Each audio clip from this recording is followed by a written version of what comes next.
L'importance de l'ouverture d'esprit dans le développement de sa pratique artistique et de sa créativité en général, eh bien c'est ce dont on va parler aujourd'hui dans cette vidéo.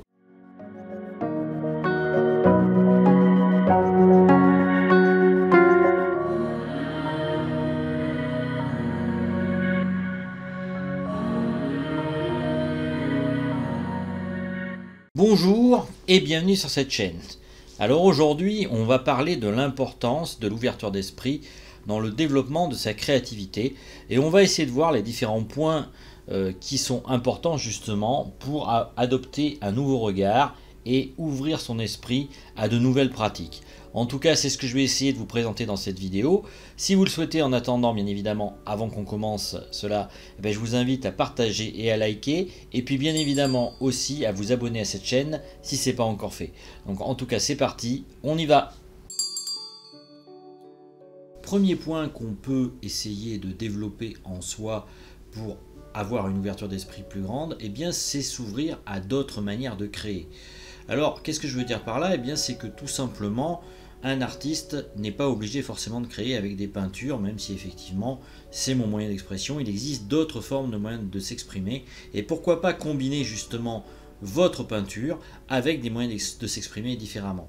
J'ai déjà vu par exemple des gens utiliser des paquets de pâte pour créer des portraits. Pourquoi pas, après tout, c'est un élément comme un autre.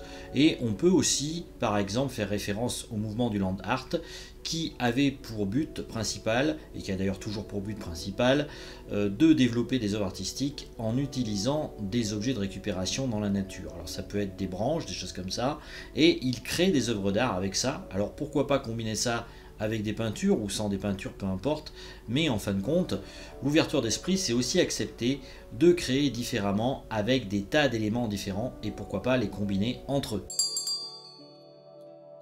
Deuxième point qui peut vous aider aussi à vous ouvrir l'esprit, eh bien tout simplement changer d'environnement. Ça veut dire tout simplement que vous allez essayer de créer de manière totalement différente de ce que vous créez habituellement en expérimentant de nouvelles manières de créer. Alors ça peut être tout simplement partir en voyage avec un simple carnet et puis essayer de croquer différents paysages que vous pourrez voir ça et là.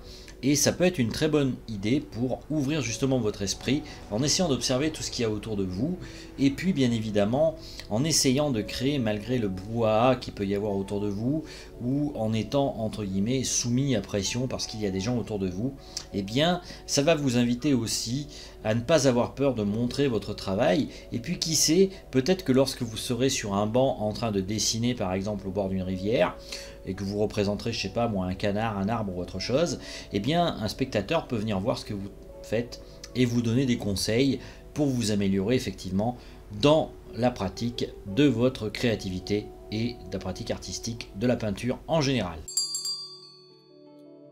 Autre point qui peut vous aider aussi à développer votre ouverture d'esprit, eh bien c'est tout simplement d'essayer de créer avec d'autres un projet quel qu'il soit. Pourquoi faire cela? Eh bien parce que tout simplement ça va encourager encore une fois votre ouverture d'esprit et ça va vous obliger aussi à travailler avec les autres et partager des points de vue avec les autres. Alors forcément votre projet artistique, si vous le faites, ne sera pas forcément comme vous vouliez au départ, il sera l'œuvre de plusieurs personnes, mais c'est comme ça aussi qu'on s'enrichit en matière artistique. Et je pense, plus je vieillis, qu'en fin de compte, ça peut être aussi quelque chose de positif de voir avec les autres. Alors ça ne veut pas dire que vous allez faire ça toute votre vie, mais ça veut dire tout simplement que vous allez essayer d'adapter une créativité en fonction des autres et donc ça va vous obliger en fait à collaborer avec les autres et voir ce qui coince en vous et donc savoir mieux entre guillemets faire passer vos idées. Et dans la créativité, l'important c'est aussi de faire passer ces idées, d'arriver quelque part à les partager avec d'autres et que ces autres personnes les écoutent. Autre piste pour travailler sur votre ouverture d'esprit, eh bien c'est tout simplement commencer à se dire que la peinture, ce n'est pas uniquement le réalisme et l'académisme. J'en ai déjà parlé effectivement encore dans d'autres vidéos et j'aurai l'occasion d'en reparler par la suite dans d'autres. Eh bien qu'est-ce que je veux dire par là? C'est tout simplement qu'au final, l'art, c'est quelque chose de très personnel et fort heureusement, il y a différentes manières de voir l'art, comme je vous ai expliqué. La culture, effectivement, occidentale a dominé pendant des années la pratique artistique. Pour autant, il y a d'autres manières de créer. L'art africain en est un exemple, mais on pourrait citer d'autres arts, par exemple, comme l'art égyptien, ou bien évidemment des arts du style des arborigènes notamment. Bien évidemment, tous ces arts se sont apportés les uns aux autres. Effectivement, pendant un temps, l'académisme a été le mouvement artistique qui a le plus dominé la pratique artistique. Pour autant, il ne faut pas oublier que par la suite, justement, un certain nombre d'artistes peintres ont rejeté cet académisme, notamment Delacroix, dont je vais faire une vidéo prochainement. Je vous en ai parlé d'ailleurs, elle ne va pas tarder à sortir.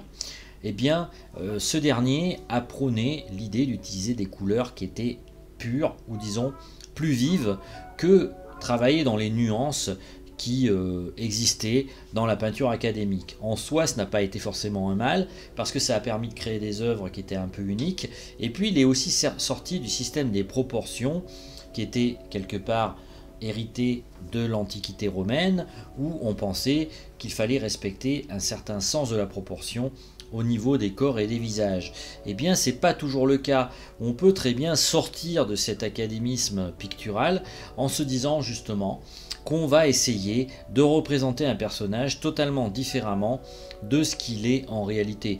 On peut lui faire une tête plus grosse si par exemple on veut axer le fait qu'il est assez prétentieux, et donc pourquoi pas une grosse tête. Vous voyez, c'est un exemple, c'est une image bien évidemment, mais ce que je veux dire, c'est que l'art n'est pas fort heureusement, et n'est plus fort heureusement, un art académique comme on l'a connu au 19e siècle.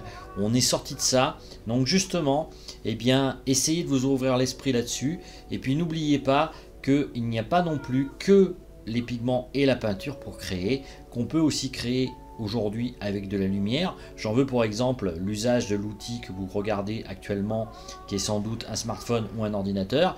Les images que vous voyez, elles sont affichées par le biais de la lumière. Et il y a des gens qui s'amusent à créer des œuvres artistiques en faisant des jeux de lumière. Pourquoi pas aussi. Enfin, dernier point qui me semble aussi important, ne pas oublier la confiance en soi. Alors, c'est un des points les plus importants, je pense.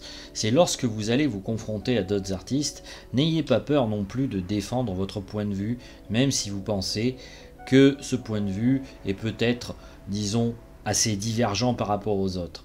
L'essentiel n'est pas toujours d'être d'accord avec tout le monde. Et puis, on peut très bien avoir une vision différente sans forcément se jeter des anathèmes les uns sur les autres. L'idée, c'est avant tout de dire voilà, mon approche artistique est ainsi, et moi, je pratique ainsi parce que j'ai choisi, en fonction de mon expérience, d'avancer avec cette méthode artistique que j'ai construite au cours du temps. Alors, il est possible, effectivement, que confronté à d'autres personnes, votre point de vue artistique évolue, et c'est pas forcément un mal. Vous verrez bon nombre d'artistes qui ont fait cela. On peut citer notamment, encore une fois, un des peintres les plus importants du XXe siècle, à savoir Pablo Picasso. Au départ, celui-ci faisait des tableaux qui étaient des tableaux très académiques en soi.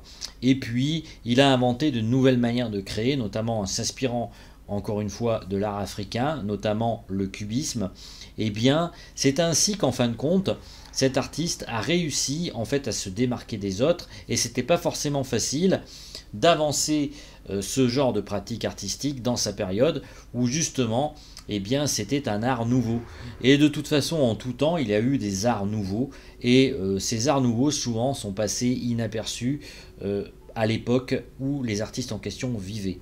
Est-ce que pour autant ces artistes ont renoncé à peindre et renoncé à exprimer leur créativité? Non. Et fort heureusement, parce qu'aujourd'hui on a pu récupérer ces œuvres-là, alors qu'autrefois on considérait que c'était des œuvres qui n'avaient aucune valeur. Un exemple tout bête, Paul Cézanne, où un critique d'art arrive dans son village, il demande à l'époque aux gens s'ils ont des tableaux de Paul Cézanne, et bien évidemment, un des habitants qui est là-bas prend un tableau de Cézanne et le jette, disons, par la fenêtre sur l'agent artistique en question. Pour vous dire qu'au final, une œuvre artistique, c'est souvent en fonction de l'époque, et ça devrait nous encourager en tout cas à se dire qu'au final, bien la créativité, c'est quelque chose de passager, et la valeur, comment dire, qu'on peut porter à un art, et qu'on peut considérer comme mauvais à une époque, et bien quelques années plus tard, au final, cet art peut avoir une grande valeur. C'est aussi ça l'ouverture d'esprit, c'est considérer que l'art évolue au cours du temps et que ce que l'on aime aujourd'hui ne sera pas forcément ce que l'on aimera demain. Et si ça tombe, sans le savoir, vous êtes peut-être le futur Picasso ou le futur Paul Cézanne, peu importe. L'important en tout cas, c'est de vous dire que votre créativité a autant de valeur que les autres, même si vous êtes un peintre qui n'est pas connu, et de la développer au mieux que vous pouvez avec les moyens que vous avez. Alors aujourd'hui, je vais vous laisser, je vous dis à bientôt dans une autre vidéo. Ciao!